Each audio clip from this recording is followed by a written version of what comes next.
Well, as many of you know, and this is just being transparent here, Tri-State Public Communications, a 501c3 not-for-profit, operates and runs WHDD, AM and FM, WLHV, FM, WHDD, FM 97.5, and we lease WBSL, FM 91.7. And we also operate the Bargain Barn to raise funds. And we also have underwriting from area businesses. And we're going to talk about the Sharon Hospital and New Vance Health. And just so everybody knows that, of course, we do have underwriting agreements with New Vance Health. And just wanted to make this as transparent as possible. People have asked us, why do we do interviews with the Sharon Hospital is they request them. And when they request them, if we can fit them into the schedule, we do. And I'm very pleased right now. We're going to present a different look at this story, other than the Sharon Hospital's look and other than New Vance Health look. We've got with us Victor Germack. Now, Victor and I have something in common simply because I've been at the radio station for such a long time. And Victor's been involved in the case of Sharon Hospital. This goes all the way back to when Essent Healthcare filed to buy Sharon Hospital and turn it to a for-profit hospital. Victor got involved then and has been constantly involved. And Victor, we were just talking before we started recording. How many years is this now? It's been since 2000. Amazing. It is 2022. And we have seen the hospital before all of this when it was a nonprofit. We've seen the hospital when it was a for-profit, or we now see it back as a not-for-profit. And all along this journey, Victor, even before, like I said, when originally Essent Healthcare was taking over, you were the person that took a look other than just plain healthcare. You looked into the fiduciary, you looked into the money, you looked into everything that goes into that so I would think that you're one of the most qualified people really to talk about the position of Sharon Hospital, not necessarily New Vance Health itself, but Sharon Hospital. You're probably one of the most well-versed persons to talk about this. I'm sure I'm probably one of them. You know, back in 2000, Sharon Hospital was the first hospital in the state to be sold to a for-profit company. It was a startup from Nashville, Tennessee. And at the time, there were 31 local hospitals, independent acute care hospitals. Today, 22 years later, there's about 4 or 5 left. The rest are owned by about 4 major hospital chains operating in the state of Connecticut. So there's been an incredible amount of change and consolidation across the United States and, of course, also in the state of Connecticut. Now, when we look at the situation of Sharon Hospital and New Vance Health, we hear some pretty staggering statistics that come from New Vance Health. And we look around and we also see, in association with that, as I was just talking with someone the other day on the air, at 69 years of age, I never thought I'd be sitting here wondering whether or not I was going to have a local doctor in our area when I get to be 79 years of age. This all goes hand in hand, but let's go back to Sharon Hospital and New Vance Health. They claim they're losing $41 million a year. I want to get your opinion on this. Well, they had a consulting group called Stroudwater Associates that did a study last year, came up with the figure of $41 million that the hospital had lost within the last 5 years. And we looked into it. I have a financial forensic accounting background, and one of my associates is a former retired partner of Price Waterhouse. And we looked at these numbers and we concluded that the numbers were wildly exaggerated. When we dug into it, we found that the hospital does procedures. In other words, the doctors associated with Sharon Hospital recommend procedures be done. They're not done at the hospital. They're done at, let's say, Poughkeepsie, which is the major hospital for Nuvance in Poughkeepsie, Vassar Brothers.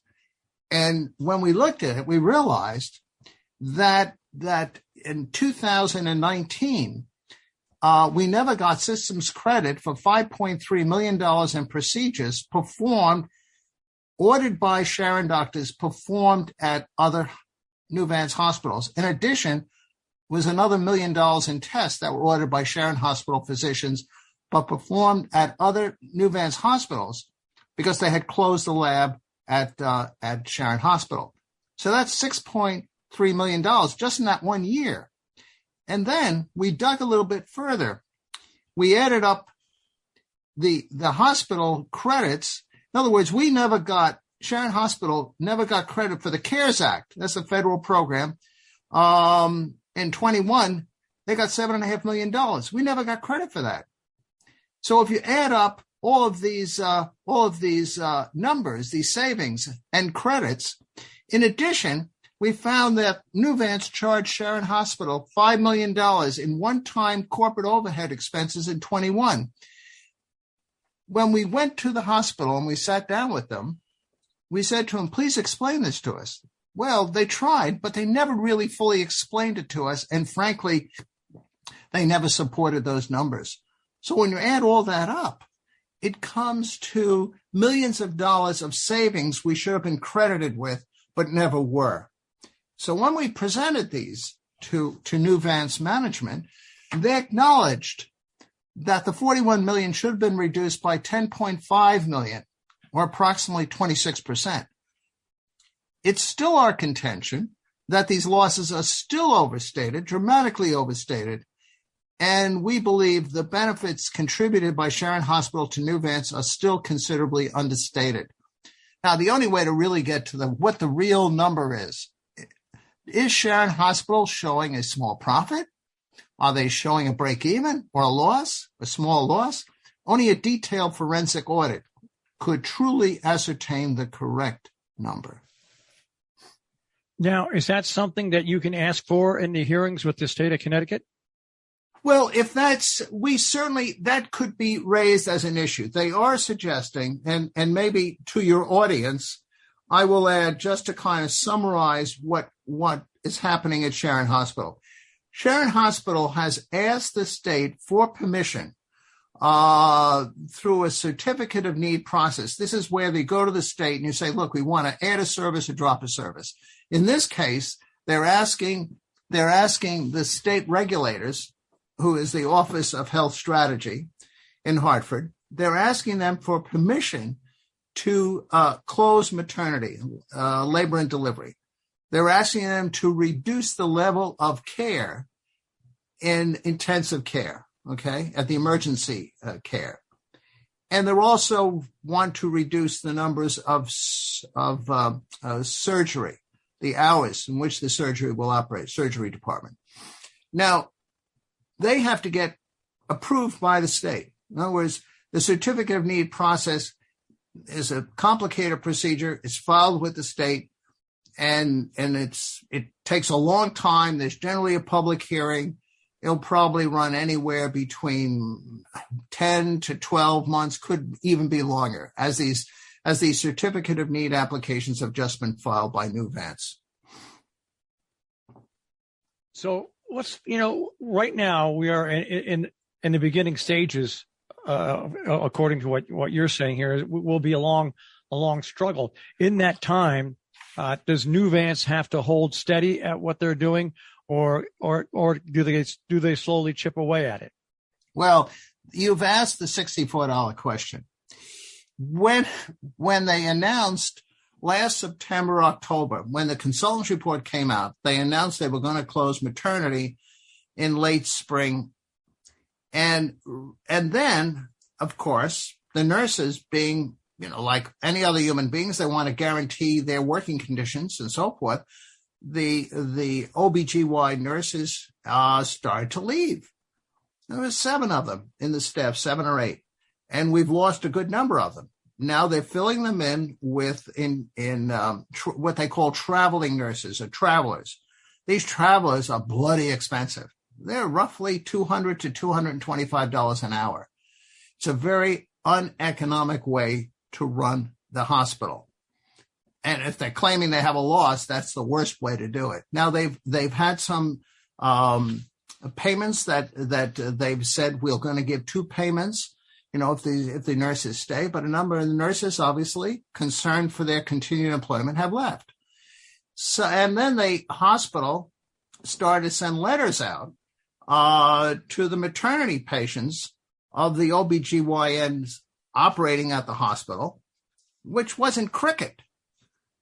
And in other words, further accelerating the process, even though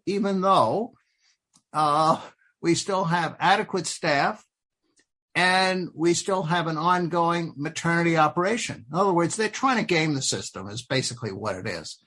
The same thing with intensive care. They started already to change their intensive care policies, referring patients to other hospitals, etc. Now, the doctors have protested against this.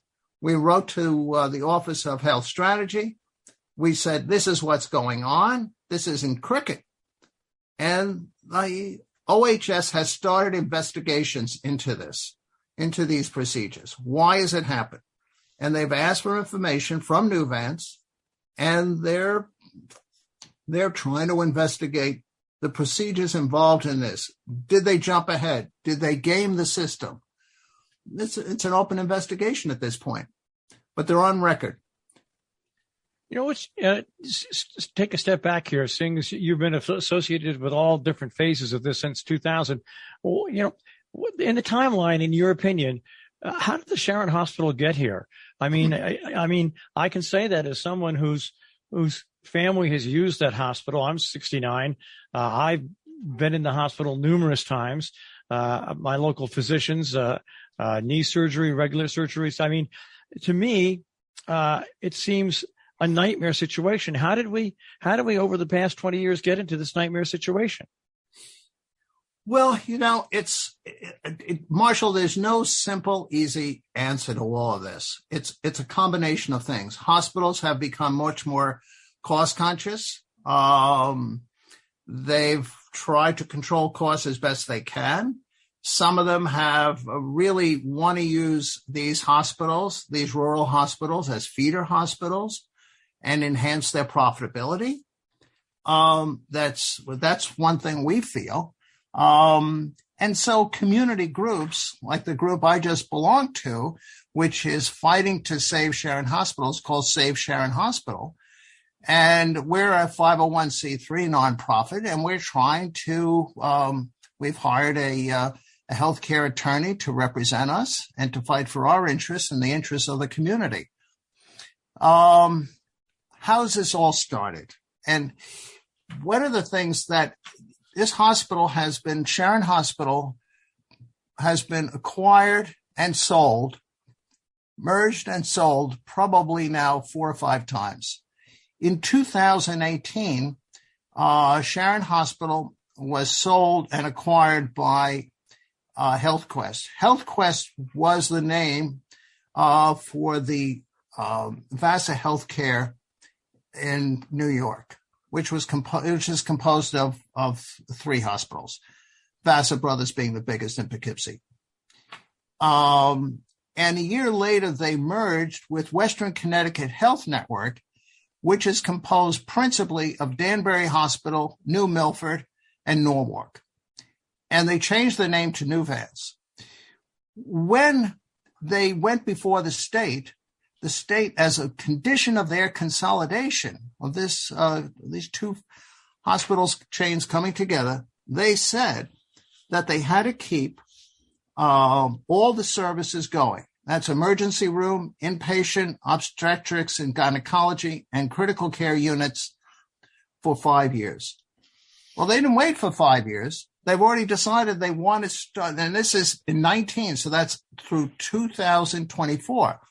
They've already announced they want to change these services and eliminate some of them. That's against the agreement that they committed to with the state when the state approved their merger. is there any, as a member of Save Sharon Hospital and the people that are on Save Sharon Hospital, what is the alternative? It seems like the public is being backed into a corner here. Well, I think what we have done, we have spoken with State Attorney General William Tong, and we've protested this, and he's completely with us because we're not the only hospital in the state that's under pressure to close the labor and delivery and emergency room. Wyndham Hospital, their labor and delivery was closed about 2 years ago, and they've been fighting this.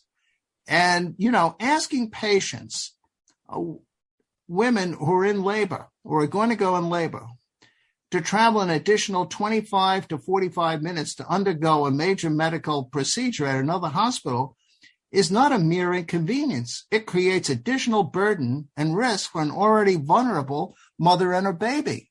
So, this is it's not fair to the women. It hurts women's rights. More importantly, it hurts the health of women. Now, I think it's very unfair. And it goes against the kind of good care that we have at Sharon Hospital. The American College of Obstetrics and Gynecology conducted a complete review of Sharon Hospital's labor and delivery unit in 2021 and said that it was highly qualified to provide obstetric care, and everything should be done to preserve this labor and delivery unit. Sharon Hospital provides good service. They got a 5-star rating from the Center for Medicare and Medicaid. However, if Sharon Hospital keeps reducing these services, they'll no longer be a full-service hospital, and then doctors are going to leave. When the acquisition was approved, they agreed they were going to increase the number of primary care physicians and specialty care physicians. Not only did they not increase the number of primary care physicians, we've lost several primary care physicians, and the number of specialists have actually gone down as well. So we're in a very difficult shape, and it's because of policies, I believe, and we believe at New Vance and at Sharon Hospital. I'll bring up a point that people have talked about, and that are the huge salaries. This is where people can get their eyes open a little bit. The huge salaries at the top of the chain of New Vance Health, and they see those salaries, and then they look at what New Vance claims they're losing at Sharon Hospital, and they say very simply, well, how can they afford to pay the top tier of New Vance that type of money? Well, it's a real issue. The CEO of New Vance believe it was the last reported year in which we had information on, was making well over $10 million for a combination of both a salary and also benefits received because of the merger with the Poughkeepsie Hospital chain, New Vance. So, you put those things together and you say to yourself, for instance, in 2020, John Murphy earned more than $12 million in fringe benefits, significantly more than the $82 million in fringes he earned in 19. And in 20, he earned more than $2.6 million in total compensation. Now that's a lot of money. And this is, I don't criticize any person's compensation, but you have to put it in the context of what we have. If he's going to make that type of high-paid position that he's earning, right, then he should provide for the essential services and not let the people who are the least equipped to cope suffer. And that's unfortunately what we have. And with your Sharon Hospital, let's talk about the role of Save the Sharon Hospital. It is a grassroots community organization. But you know what? When they first started out, I feel that Save Sharon Hospital is a much stronger, much more informed and better equipped organization to go to the state and fight for the people with Sharon Hospital? Well, we really have tried to empower the community residents with knowledge, with a knowledge base, educate them. Number two, we've tried to reach out to all of our elected representatives to let them know what's happening and to fight for us. Maria Horn has done a fabulous job in setting up these meetings, in fighting for us and representing us. And I think it's an important thing. I mean, we all have to work together to let Nuvance know that they have to change their attitude and their policies. And they have to be more patient-centric. I will say this, what I have heard is that the nurses, we got great nursing care and great physician care at Sharon Hospital. We don't want that to continue. We don't want the services to be reduced, as they've started to do already.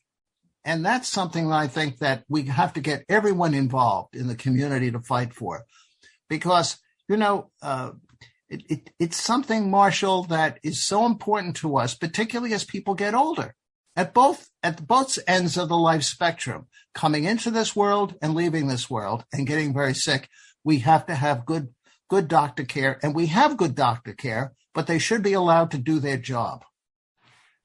When you're speaking right now to the average community member that's listening, what can you tell them? What can they do and what should they do about what's going on at the hospital?